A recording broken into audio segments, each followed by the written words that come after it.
शामिल करते हैं पत्तोकी से। पत्तोकी के नवाही रोसा टिब्बा में गन्नों से लोड ट्राली पर मौजूद गन्नों के नीचे आकर एक शख्स दब गया। गन्नों को ट्राले पर लोड करने के बाद सड़क पर चढ़ाते ट्राली उल्ट गई।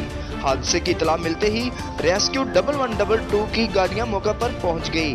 ट्राले के नीचे दबे हुए शख्स को बाहर निकाला और नीचे दबने वाले शख्स की शिनाख्त 45 साल अब्दुल मजीद के नाम से हुई, जो निजामपुरा का रिहायशी है। रेस्क्यू 1112 ने तशवीशनाक हालत में तहसील हेडक्वार्टर अस्पताल पत्तोकी मुंतकिल कर दिया। कैमरामैन एडी के साथ जान अली जान, अल्लाह न्यूज, अल्लाह मनीस।